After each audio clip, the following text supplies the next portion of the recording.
Hello, everybody.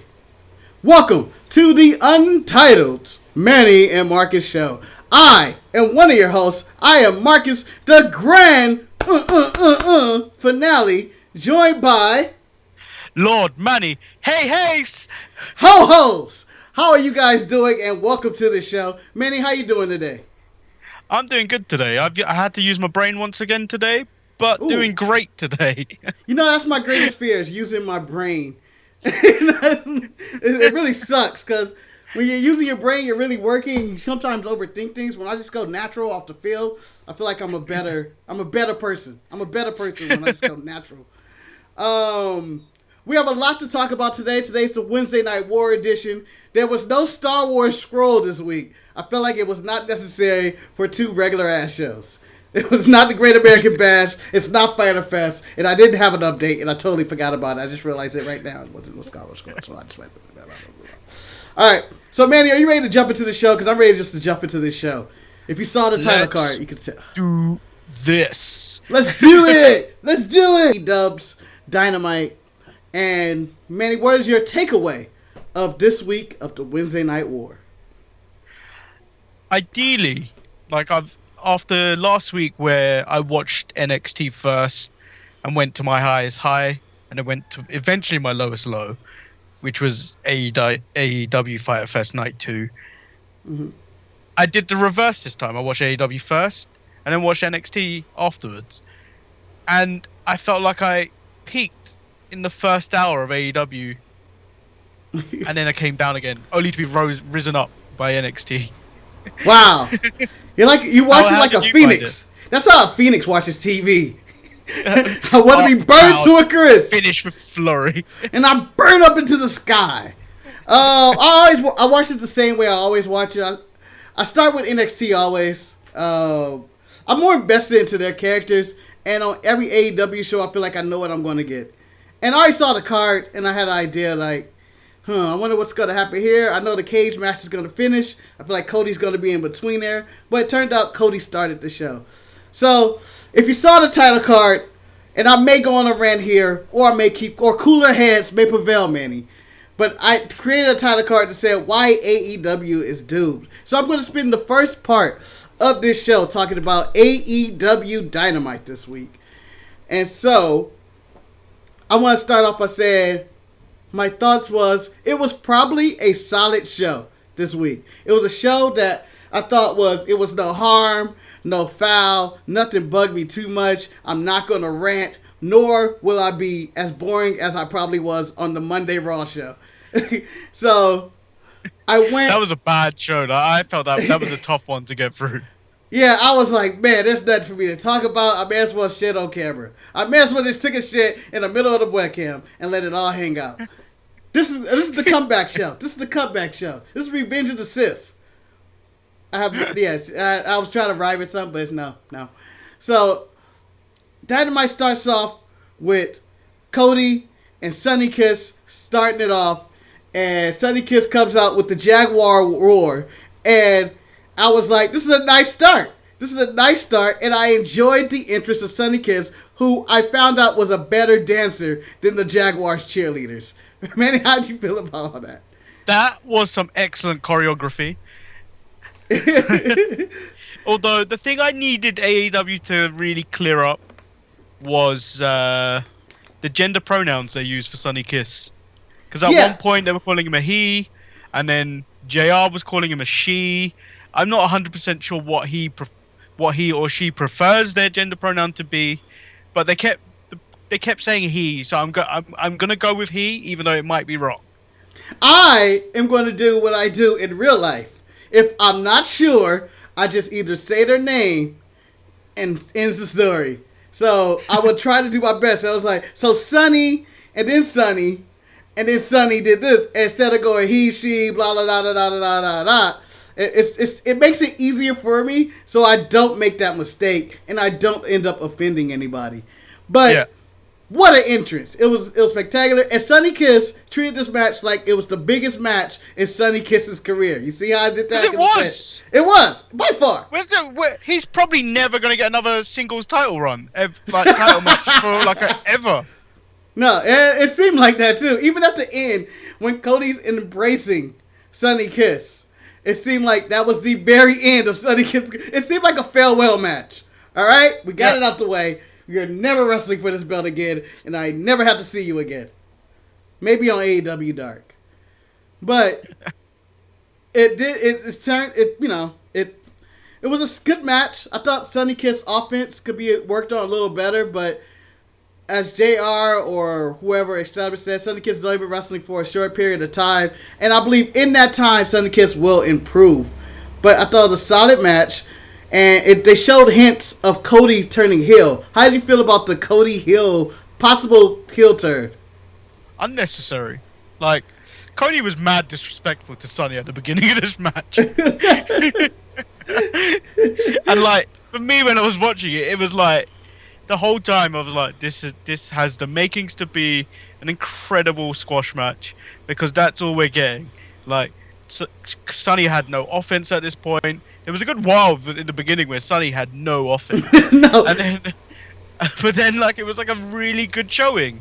But there's a spot that I'm getting really tired in Cody matches. Which one? It's the fact that everyone either has a reverse for the Crossroads or will do the Crossroads onto Cody. And I'm getting really tired of seeing that. Yeah, I saw that, and at one point in this match, shout out to El Luchador in the chat, welcome to the show. What I saw right away was that he did that, and I was like, maybe Cody has a new move when he did Homicide's Cop Killer, which I thought, oh my god, he man broke Sonny Kiss's neck. Yeah. I went, oh shit, he probably shouldn't be doing this move. But I thought that was the end of it. But it wasn't, And I thought they was going to move on, but later he defeated him with the Crossroads. I didn't know what the takeaway from some of the dissension between Cody and Arn Anderson. It seemed like Arn was on Cody's back for no reason when Cody was dominating and being a little bit arrogant. And I feel like Cody wasn't pushed to the limit enough in which he had to resort to some of the tactics he was using, in which he was pulling the turnbuckle off the I know, I just didn't understand why, like, he needed to do that. He was in full control for most of the match. Did a few like punches and kicks that Sonny Kiss has displayed. And I may go on record and say this was probably, and this may be a hot take, I don't know, this is the best Cody Rhodes TV the title defense he's had. The best TV the title defense. I thought it was better than Mark Quinn. I thought it was better than Hager, because Hager didn't seem like he cared or showed up for it.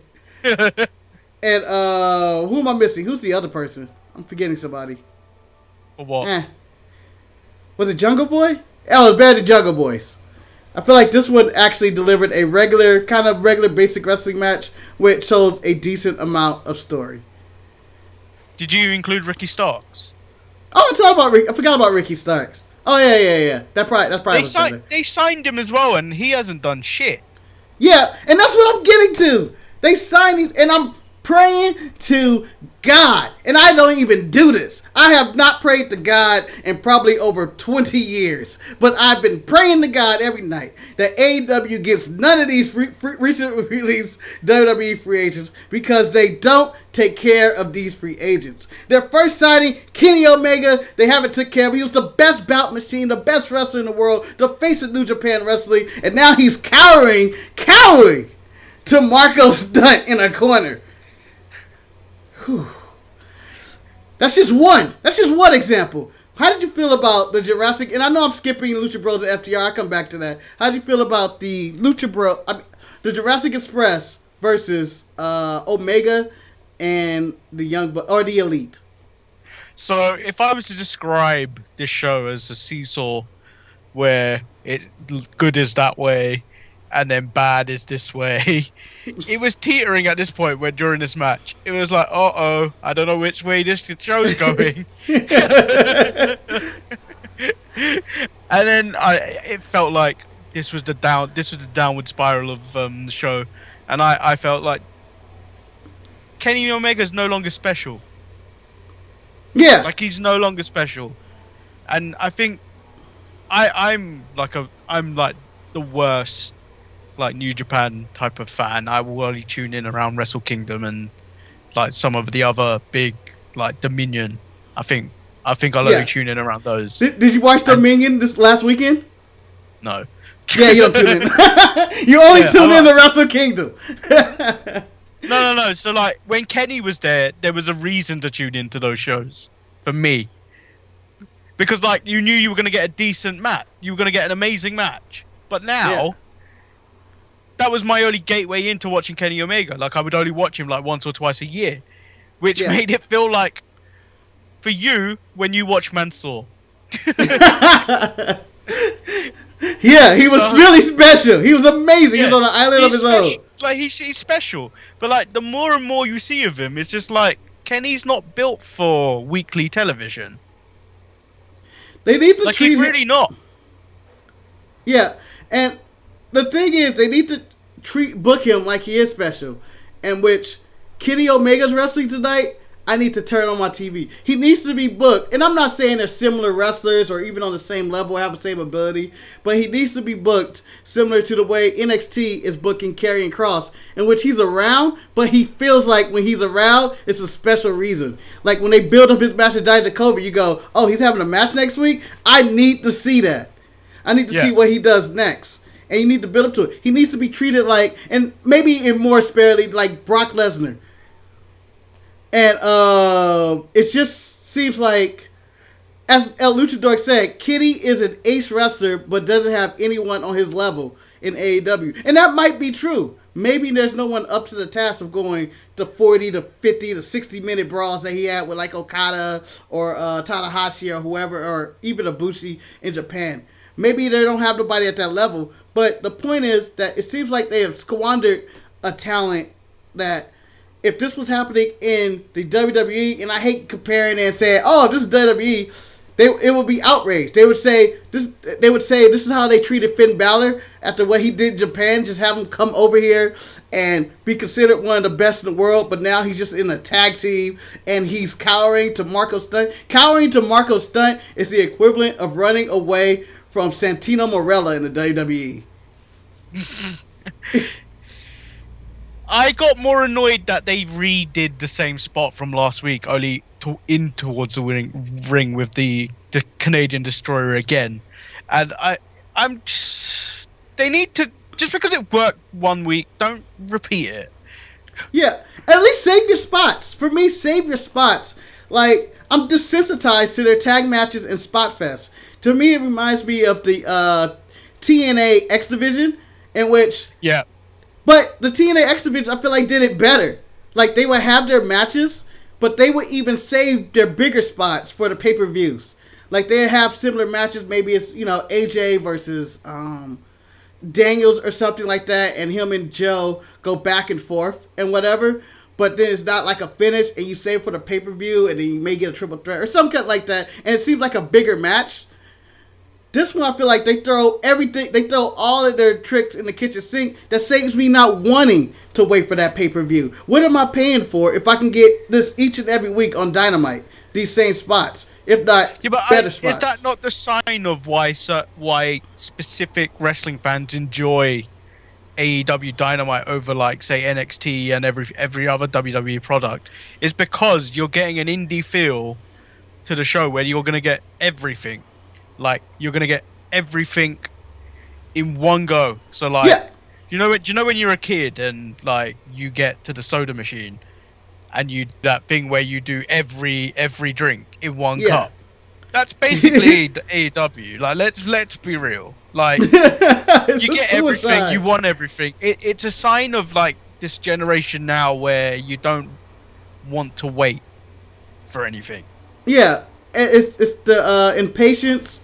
And I guess it's impatience. I don't think there's another word. I would go as far as call them the ADD generation. Yes. Where an instant gratification, where you need everything right away. Where certain things, like if you watch Japanese wrestling, you can't have the same appreciation for American wrestling, because Japanese wrestling, it's not about instant gratification. It's the long road to where you have to get to. Yeah, whereas America's like, I need it now, Mom. I want it now. I want it now. And I don't know the words to the song. It's probably something like that. But yeah, and it just seems like they're throwing everything to the point you're going to become desensitized to this. It's like watching, I don't know, an action movie, and it's just all action scenes all the time, and there's no break. There's no substance. There's no, like, bring me into this. It'd be, to compare it to a movie, it's like watching Die Hard, the original, when there's actual story and he's trying to get to his wife and escape the building, and he gets out and there's breaks in between when he's talking to a guy and they're chilling. As opposed to watching not Live or Die Hard, but the last one, A Good Day to Die Hard, in which it's just nothing but random action scenes thrown together. It's a shit movie, and you don't want that.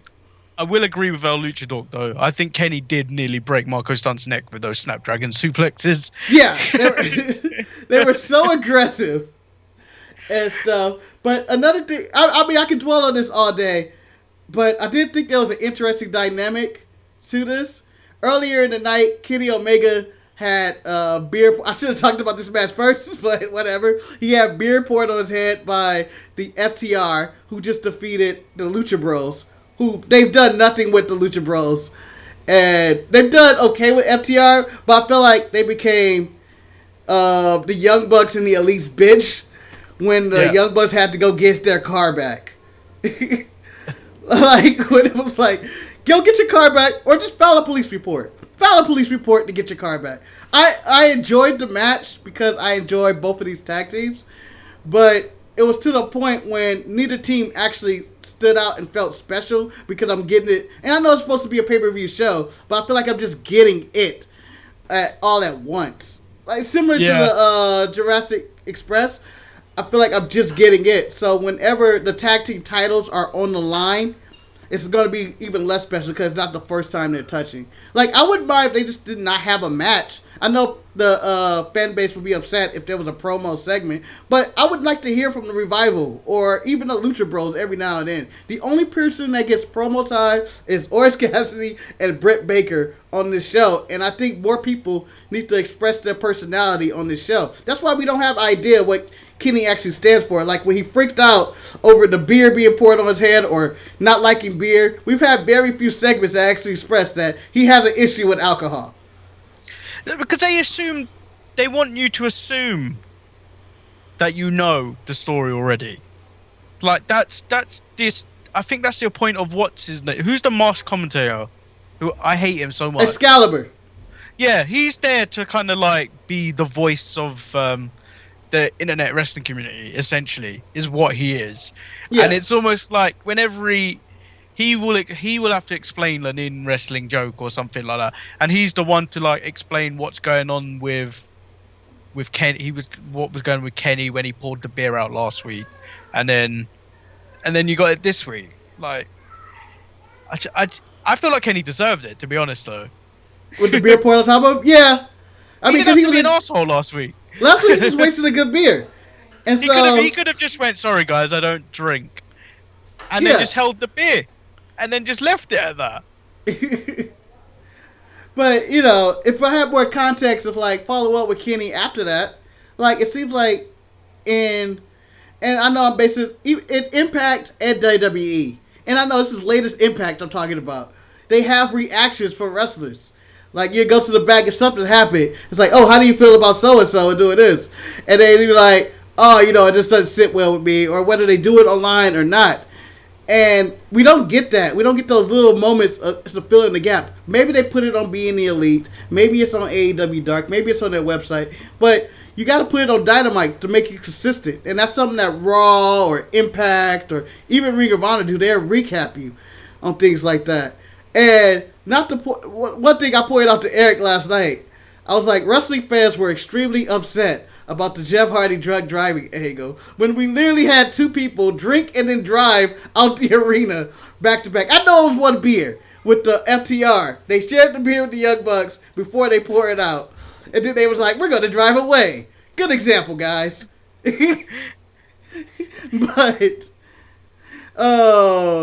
it was an issue.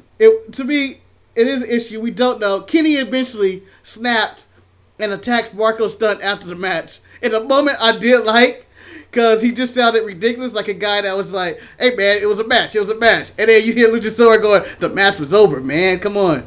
Like, yeah, but I kind of enjoyed when Jericho sided with Kenny, Jericho never sided with Kenny. It's like, no. Like, get him! So my process was, when I was coming through this, was normally it was like, I'm all for Kenny Omega turning heel. I'm all for Cody turning heel. Them turning heel together, it works for me. It works. I don't care. Whatever. Maybe they team up and everything works out for them and they become a faction. Whatever. But my problem, I felt like they did it as a knee-jerk reaction to the ratings. We need something to spice this show up. We've had tag matches. We've had stuff go on. But I didn't feel like this was a long time coming. It was like, it felt like both heel turns were kind of out of nowhere. Like, it was like, oh, the Cody's acting like an asshole, and now Kenny Omega's acting like an asshole. Should we move on to Chris Jericho? To Chris Jericho on the ratings. Go ahead and talk about the Demogod, Manny. So I've got his promo for verbatim. Ooh. Last week, right here on AEW Dynamite, I had one of the best matches in AEW history against Orangecassidy. That's one of your favorite matches, Marcus. I'm just pointing out. Of all time! Not only did I win the match, but I won the ratings war as well. Just like I do every single week. Let me show you and explain to you how ratings work, little kids. Of course it's great to have overall wins in the viewers, but the most important thing is the 1849 demographic. The demo and Le Champion has never, ever been beaten in that demo. I'm the king of the ratings, man. I'm Le Champion of the demo. I am the Demogod. How do you feel about that, Marcus? Well, when he brought the did I deliver that promo better than a Rey Mysterio would have? Yeah, because Rey Mysterio, I've been like, what is he talking about, and why does he not care about his? Why does he want another man's eye? That's what I would have went. It would have just every conversation with Rey Mysterio would end up, he's gonna try to take somebody's eye out Sunday. Like, that would be, yeah, Ray, that's cool, man. You know, you gonna vote for Joe Biden? That's cool and all, man. Or you gonna vote for Trump? Whatever, man. But why you gonna take a man's eye out on Sunday? Like, every conversation with Rey Mysterio should end with, are you really gonna take Seth's eye out? But how I felt about this promo is that I actually enjoyed it.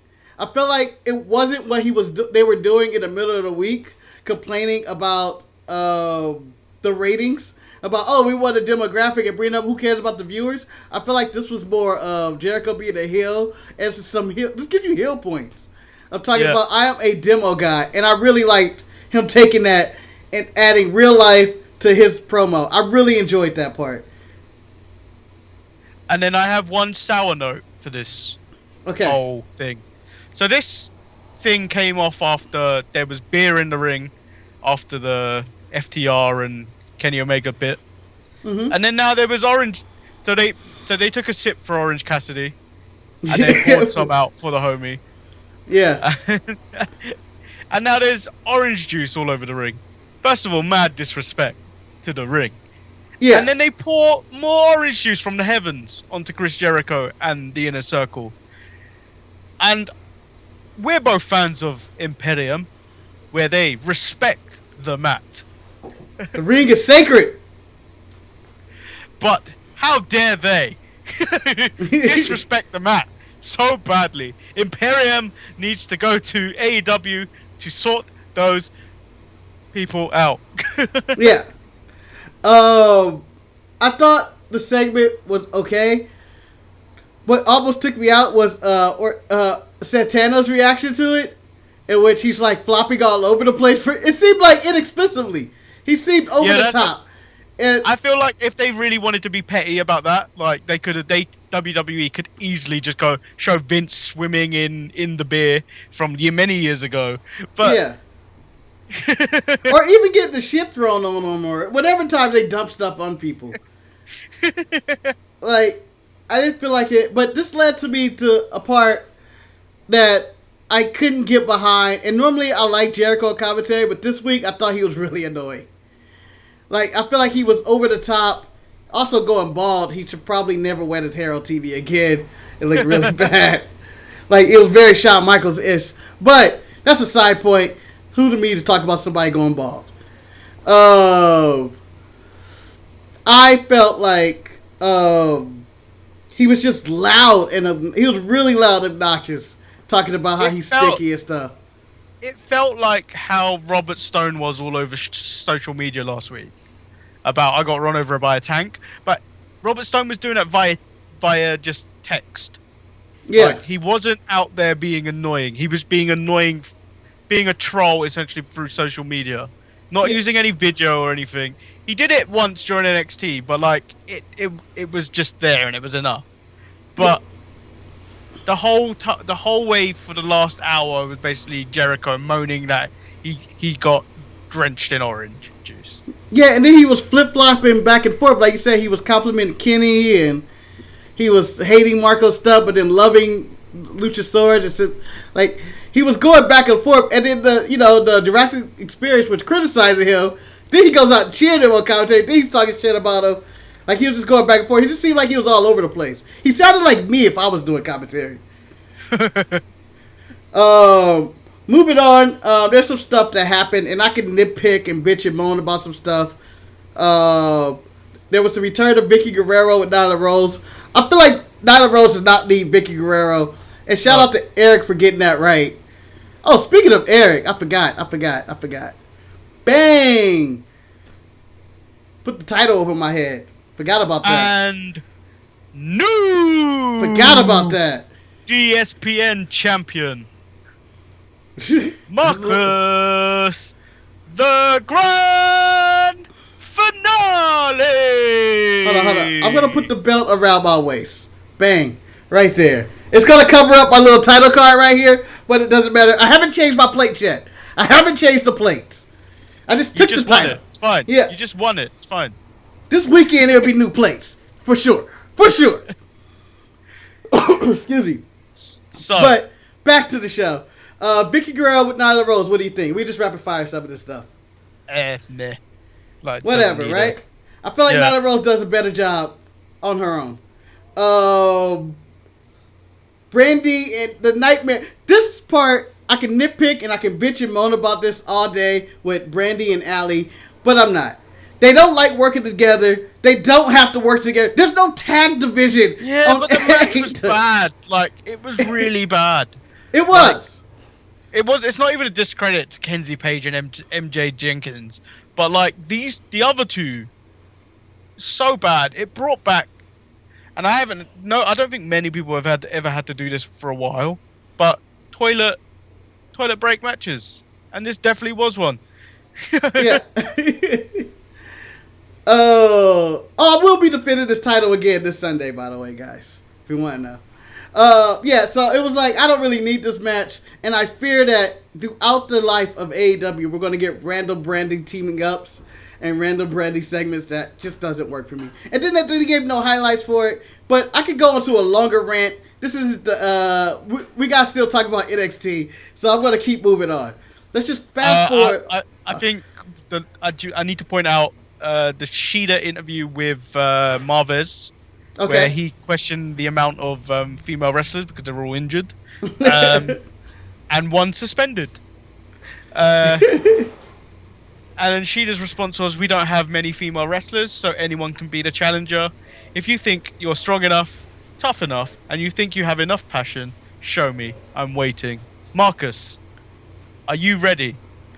Ready for what? To identify as a woman and become the AEW Women's Champion of the World. In a heartbeat! I'm taking a belt, Sheena. I'm taking a belt. They're going to assign me and I'm going to take it. I'm going to have 2 belts. I'm going to be Marcus Mo Belts. That's what I go by. Nice. Marcus Mo Belts. That's what I'm going by. That's why I'm new moniker. Because I have the Sharpshooters title. And Sheena, I'm coming for you next. I have never lost a title match. Not in my life, Sheena. So, you challenge all comers? I got bigger titties anyway. I can beat you. She might focus on that hip of yours more, because you go down like a brick. All I gotta do is not go down. I just have to run at her and be like, ah! The only time I go down is when I throw all 300 pounds of me on top of her. That sounds like forcible rape. I am not doing this, Manny. And then the main event, Jon Moxley versus Brian Cage. How did you feel about this? Okay, so during the entire night, they're setting up that Cage was out doing this torn bicep. That's why he took so long to debut in AEW. And Moxley said he's going to break his arm. And they set it up, and it was fine. But I had a problem with the finish. The finish of the towel throw it in. At first, I was on board with it, Manny. I went to bed last night being on board with the towel being thrown in. And then it hit me. Like the sweat on my head, which is not going away. And because I'm going to die. This is like a sauna in here. I'm going to... But it hit me like a stack of bricks. That they have positioned another big man, another signee, to fight for a title, only to lose in embarrassing fashion, and then only to get beat up again after they got their title. And Moxley is going to move on again. And I feel like that's been every Moxley opponent, that's been every title contender, that's been every signing. They brought in everybody. Whether it's Les Archer, whether it's Brian Cage, whether it's Kenny Omega or whoever, they just come in and then they lose to the people right away, and they build these guys up. Whether it's Brody Lee, and they just come in and lose, and they're wasting all these signees. Like, build them up at least first. Have them win some squash matches. Have them win some real challenging matches against other storylines. Have them fight each other. Just do not have him come in and lose. And then for him to lose so decisively that your manager goes, oh my God, I need to throw in the towel because my man is getting his ass whooped. He's getting his ass tapped. He's getting his ass beat so bad that the guy is holding him in an armbar at one hand and flicking me off. He is getting fucked up. And I don't think he's ready for this. And I just crowned that man the F the World Championship. But I don't say fuck the world because I love him and I'm going to throw the towel in. And then that's where it hit me. This is bullshit. This is bullshit, Manny. And Manny, I know you're typing in the chat and that was a long rant and people may not have understood half of that. What do you have to say? But I feel like I understand your point, and then now it doesn't make any sense why he crowned him FTW champion. Like, yeah. Had he crowned him like FTW champion next week, it would have made him a little bit more sense. No, because there's like, I'm giving you a participation trophy. Like, it's like, he shouldn't have done it. He shouldn't have done it at all, but like they had to do something. But like, now there's nothing to go with this match. And where'd you go with this? It's like, oh, he was my meal ticket, so I have to protect the meal ticket. I don't know what direction they go in from here after this. He's gonna feud with Darby Allin, and maybe they feud for that FTW title. I don't know, but that's not what. I don't feel like that's what Brian Cage and this task pairing was built for originally. They were built to kick ass and destroy people. And I feel like seeing Brian Cage destroy Darby Allin is not the same as seeing him fight a Moxley. This would, to me, it's the complete opposite of what NXT did with, and I'm gonna, I keep bringing up Karrion Kross. With Karrion Kross, they brought him in, he destroys Ciampa, and he established that this is a player. He comes in, he destroys Bronson Reed. It's double reinforcing, established that this is a player. We don't have that with Brian Cage. He came in, he beat up maybe one Marco Stunt, because I think everybody's went through him. Yeah, that was the thing about the Taz promo, was like, oh yeah, he's in fighting shape, but like, who's he fighting? When he was like, oh Mox, you've been away for like however how long, but and Brian Cage has been here fighting. I'm like, who? Who have you been fighting? Like, there's no match here I can recall. Yeah. He fought Marco Stunt. And then I think he beat up some random black guys. Because everybody at TNA and AEW beats up random black guys. Even the women beat up random black people. It doesn't matter. And so we have this. and are they just gonna move to Darby Allin? So after he's at the edge of his life, this is the part that really made me mad to think about it. He's on the edge of his arm or bicep being torn off for good, and Taz throws in the towel. The bell rings, and as soon as Moxley gets up, Brian Cage jumps out and was like, "Gotcha!" and starts punching him with the alleged injured arm. Like, if he was in that dire straits, he would hold off. Or at least show real emotion. If I see a boxing fight or a UFC fight and they throw in the towel or my manager called to quit, the first reaction, the fighter always go, "That's bullshit, man. I'm ready to fight." You didn't need to do that. First of all, you're asking Brian Cage to have some type of reaction. And the ability to have reactions. Did you see the way someone handed it, the way Taz handed him the title last week? He Yes. had no emotion to being handed a title. I think I said this on the show last week, or maybe I just said it to Eric in private or to you. It was like someone opening up a birthday card with no money in there and going like, like, "Oh, that's what we're doing. Thank you. Appreciate it. But, you don't got 20 in there? You can't give me 40, homie? Damn. I've been alive for 30 years or whatever the case may be." But yeah, it just seemed like it was underway. Or that time in The Simpsons when Bart wanted the game that everybody wanted. I forget the game it was called. But he wanted that game, and his mom said, I went to the store, and I got you the game that everybody was asking for. He got him that golf game. And it was like Putting Masters or something. It was like the worst game ever. And that's what I felt like he got when he got that title. And I think that they prematurely brought up this title, and they could have waited to a moment when it mattered more.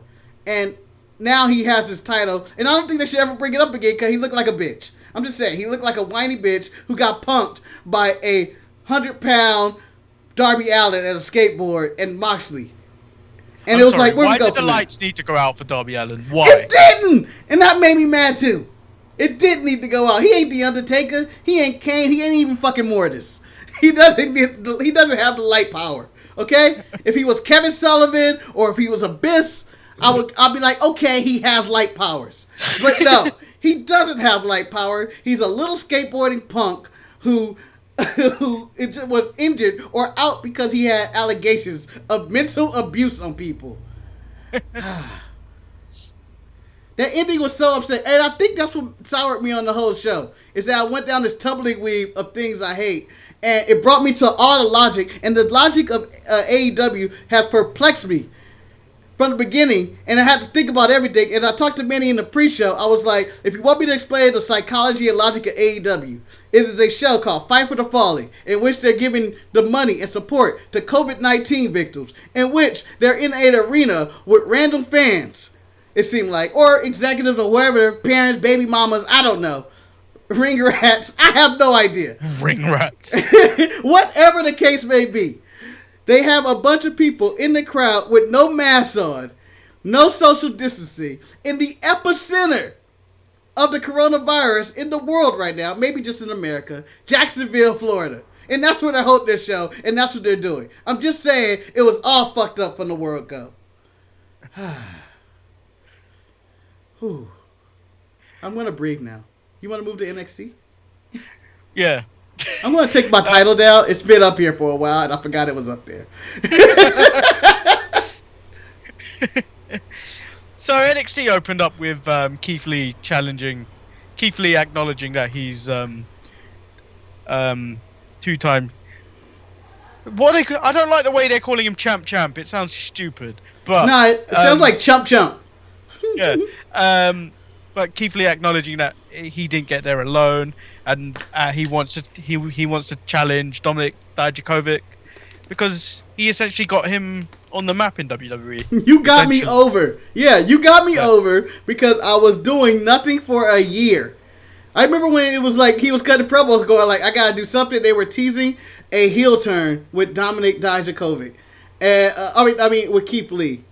But they never went that route. Dijakovic and him basically saved each other's careers and made something work out of it. And I remember with Dijakovic, who's turned a complete 180 of what his character was really going to be. I believe his original character was going to be like a white supremacist, talk about his bloodline is better than yours, or something like that. And they had to pull that promo. And now he's in the ring hugging a black man wearing a Shad Gaspar shirt. Complete 180 from what they originally wanted to do with him. And with that being said, how did you think of Keith Lee's promo? I don't like the way he sounds sometimes. Yeah. I don't know. I'm kind of Eric. a bit. I kind of got bored during the middle of it. Like his promo was going nowhere. How did it sound for you? It seemed like he was talking, but I wasn't. It was, "Hi, I'm Keith Lee, and this is a great moment for me, and I'm going to rhyme some of these words. People are special. You are special." And it seemed like he was unscripted, but needed a script. And by the way, welcome to the chat, Eric, the former Sharpshooter Champion, as I hold the belt to my waist. He does sound congested. The hater in the house! The hater's in the house! Eric the hater, calling somebody congested. Hey.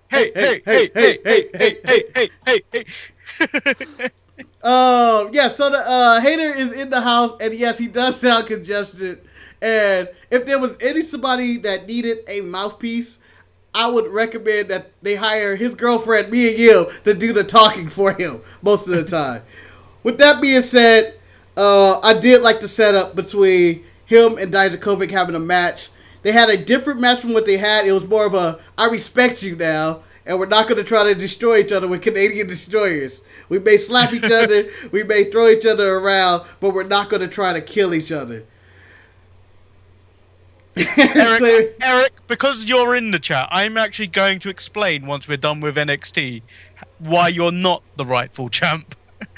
I am the true champ, okay? I am the one true champ of the wrestling world, okay? The only title that means something.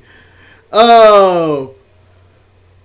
So they have their match, and it's, back and forth, and they go through everything, and it's, at the end of it, Scarlett comes out, and she gives the broken clock that Keith Lee broke weeks ago, which showed that NXT, a WWE product, did some long-term storyline planning, which is unheard of in this day and age. No, Marcus, it was continuity. Yes! Continuity is the word we were looking for. Not often do they do anything with continuity. No! Never! Like, for instance, Seth Rollins did that thing to Ray with the mask, and he did have a mask the next night on Raw, the next week on Raw, but it was a different one. Yep. not the one he had. Let's go with head. Let's just randomly go head. What does everybody want, Manny? They want head. But yeah, as I told you in the pre-show meeting, it was basic. The match was good, but it's nothing more than what you've seen before in the last year between Keith Lee and Dominik Dijakovic. Yeah, and I don't. Oh, go ahead. And there was nothing new here, but it's set up for Keith Lee and Karrion Kross, which is good, and it's probably a good send off for Dominik to go to Raw. I'm presuming he's going to Raw. I would hope he goes to SmackDown. They need help on that show. There's nobody I'm interested in SmackDown. Braun Strowman is a terrible champ. He killed the roster by winning that title. But they set that up, and I lost my thought. Damn it. I don't know. Forget it. And then Dijakovic gets attacked at the back by Karrion Kross. Do you know what he told him? No, he just mumbled something. Was it Russian or Spanish or something? He went it sounded like it was Russian or wherever they're supposed to, where Dominik Dijakovic is meant to be from. So it could be Czech or I don't know where I have no idea what he said, but he kicked his ass right after and threw him over a barricade, and I was like, "Good guy, good God, man! That man has a family." And so, the match that opened up the show was Cameron Grimes, who was going to the moon, versus Damian Priest. So in the middle of this match, I randomly get a text from a friend who I haven't talked to in a long time. I was like, they text me, "You still watch wrestling?" And I go, "Yes." And they go, "Who's this sloppy motherfucker on TV?" and Cameron Grimes. And I go, that's Cameron Grimes. Yeah. I have no idea what else. What did you think of this match, Manny? Well, first of all, Ross, suck a dick. Don't you dare call us boomers. It was a really good boomers. It was a really good match between the two. Like, both of them got their shit in. Yeah.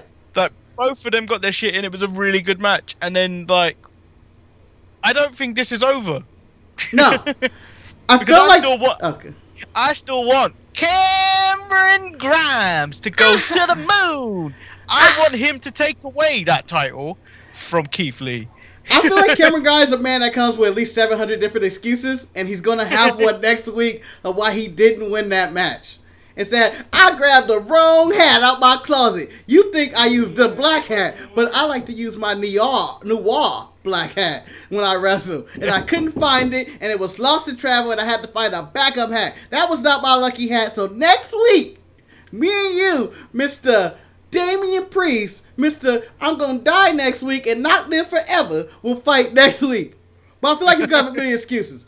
And I enjoyed this. It's my favorite Cameron Grimes match. I think this is what Cameron Grimes match I was most invested in. Maybe because the title was on the line. And then we got... I'm leaving out the Shotzi Blackheart versus Indy Hartwell because that was only there to set up the Robert Stone Brown run-in. What did you feel about Indy Hartwell? Do you feel like she has any chance of making it? Her knockout was the big boot that Billie Kay has mastered. I'm not 100% sure sold on her yet. Does she join?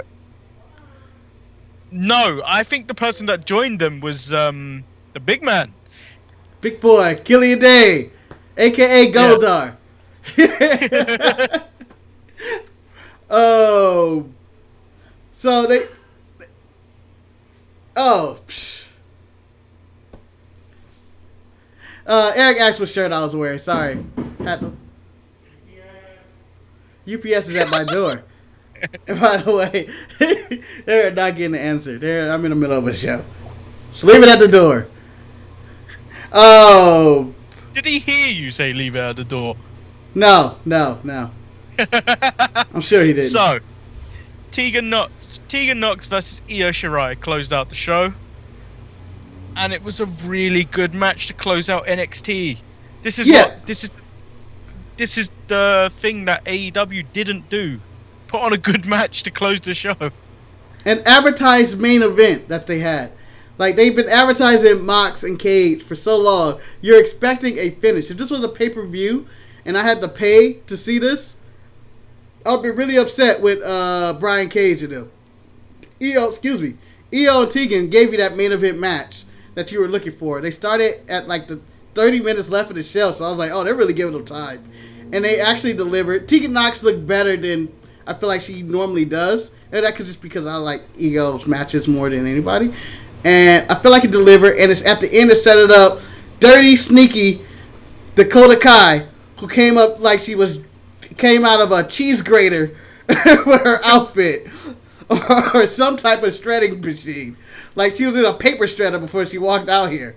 Booted Io Shirai as the show ended. Like, it just ended. She didn't pose, nothing. It was like, kick in the face. Bang. We got to end this show. We're out of time.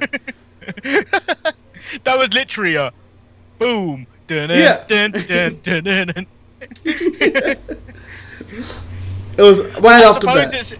I suppose it sets up Dakota Kai versus Io, but don't be surprised if you get a triple threat match of Dakota Kai, Tegan Nox, and Io Shirai.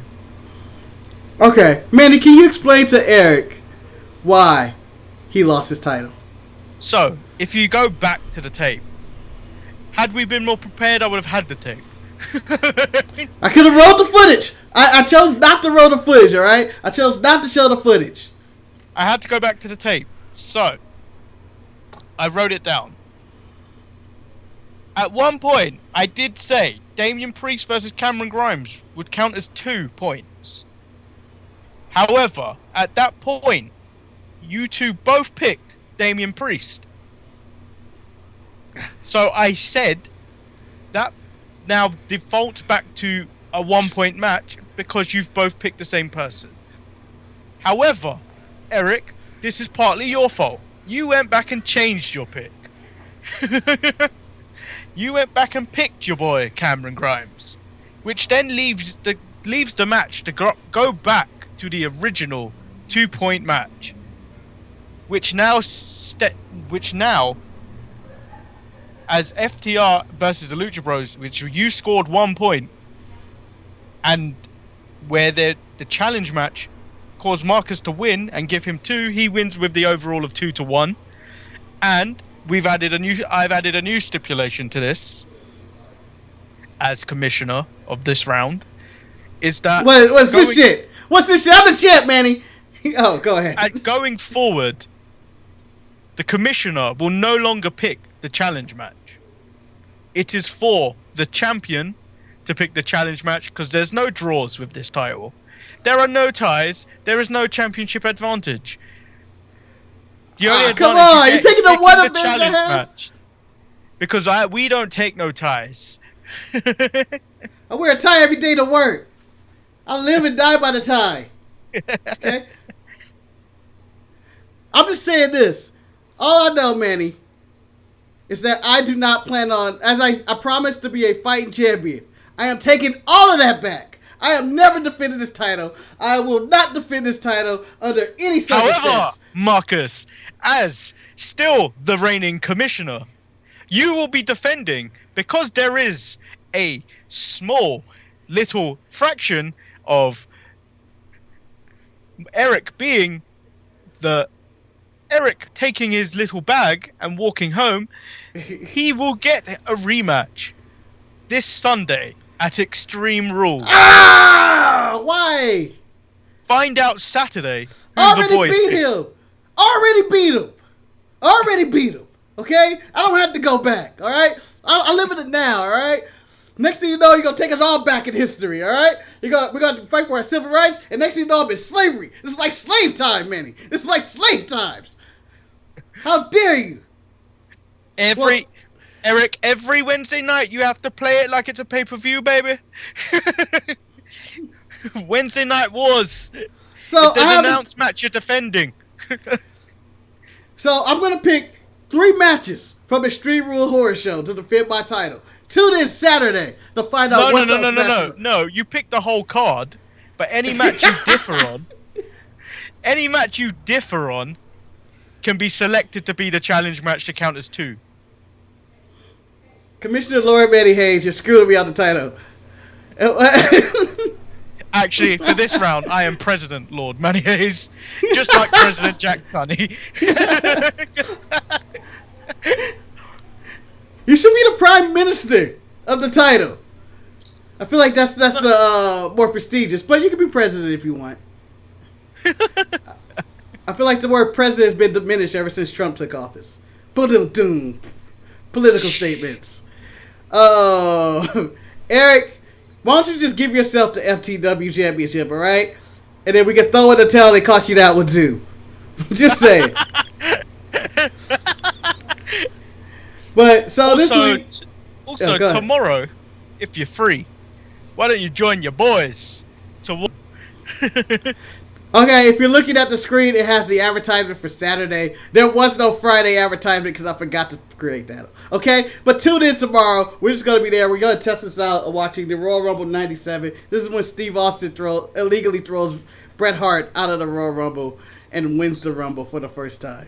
So if you've got the WWE Network, load it up, get it set to the Royal Rumble match, and we'll all watch it together. We'll have a good time. It's going to be a good time.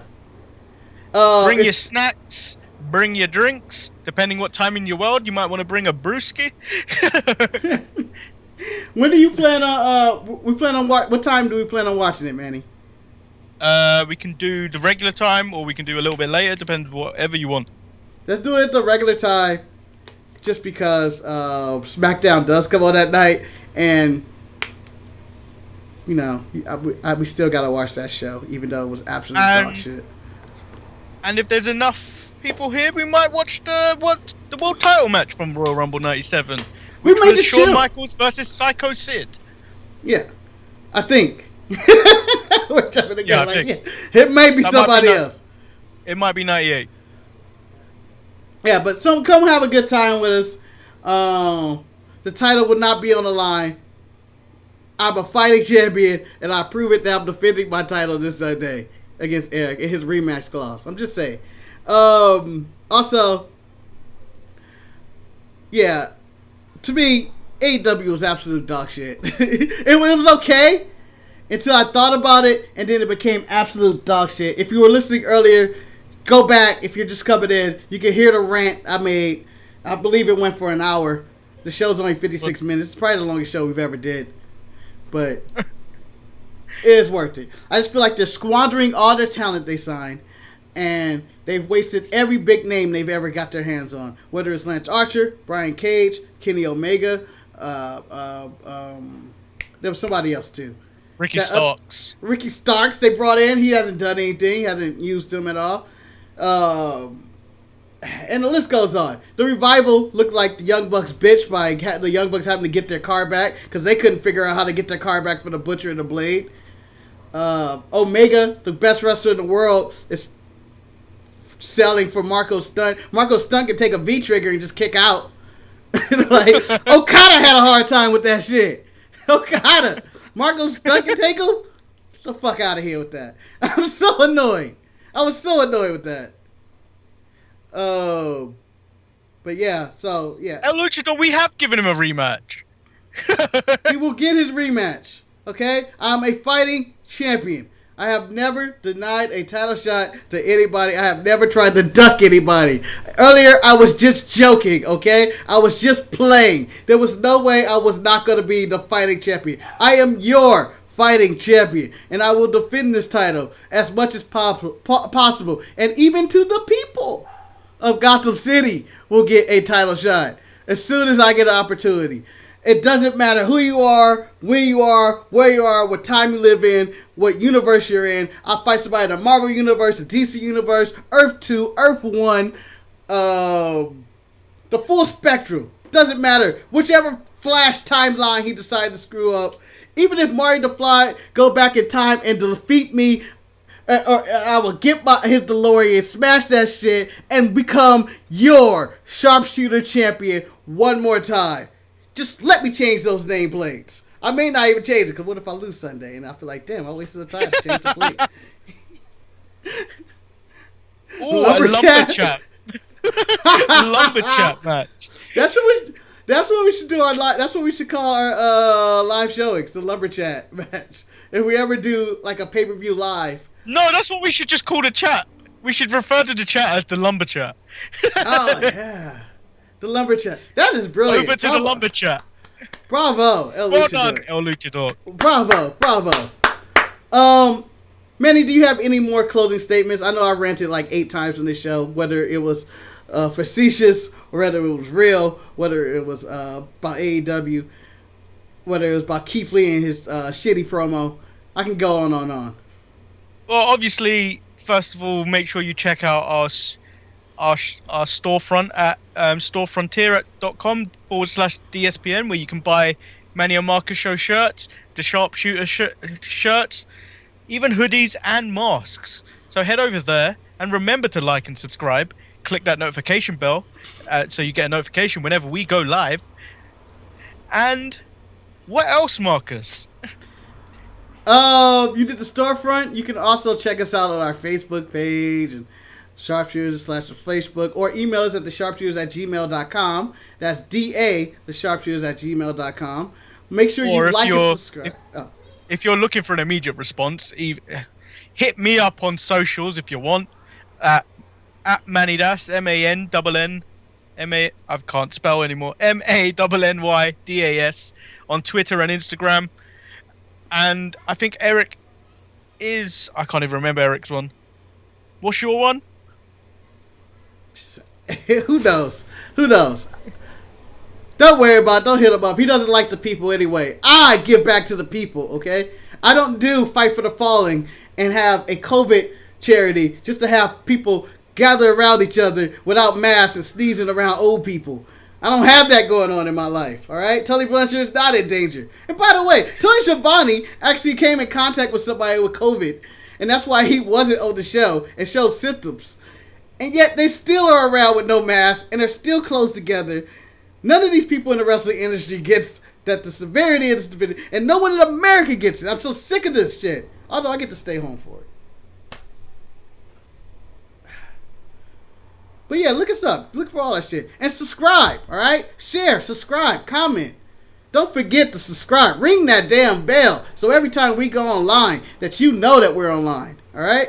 Oh, retweet, reshare all our shit. Yeah, sell it all. Sell it like I'm selling this title right here. Like this is the most meaningful title for me. It's Photoshop. It's not even real. But oh. I have something I wanted to bring up, and it's something random. So, I was I was taking a walk, to try to rehabilitate this hip, and I was listening to the New Day podcast. And the one thing I want, even though I'm saying AEW squanders talent, I think I need Kofi Kingston to go to AEW because I think that's the only place we can get real Kofi Kingston. Like, I think he'd be the greatest heel in the business. Like, he talks so much shit on Up, Up, Down, Down and on the New Day podcast that it seems like it's the best heel promos ever. Like, he just goes off. And I really need that to happen. And we will never get the true Kofi Kingston on a WWE program show. And I need him to go somewhere else to give me the true Kofi Kingston as a champion, as talking as much shit as he does. Mr. 24/7. Like, he just talks shit. That's all he did. Me catching up on these New Day podcasts, realize that's all Kofi does is talk shit to people. And that's what I want. That's my final thought of the show. I'm about to end this show. I got nothing else to say. Tune in tomorrow. Same time. Royal Rumble 97. We will be here. We will be live. And we will be sharp? I don't know. I don't know how to end this show. I feel like we need to work on that. Because we never know how to close out the show. Yeah, we never know how. It's kind of just awkward walk away. Like, all right, who's going to log off first? Is it going to be me? Is it going to be Manny? Or is it going to be other people? It's going to be me. All right, guys. Just remember, this is such good shit. We're out of here. Tune in Saturday. Tune in Friday. Tune in any day of the week. Every Tuesday and Thursday to see the Sharpshooter Champion, the #1 longest reigning African American blah blah blah podcast with a Filipino guy named Manny on the history of podcasting at YouTube. Outie, guys. See you later. Peace out. Peace. Deuces.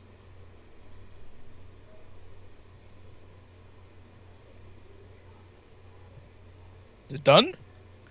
Nah, I wanted to get that last part in. I was curious what you were going to say. Now we're done. Thank you for your like and subscribe.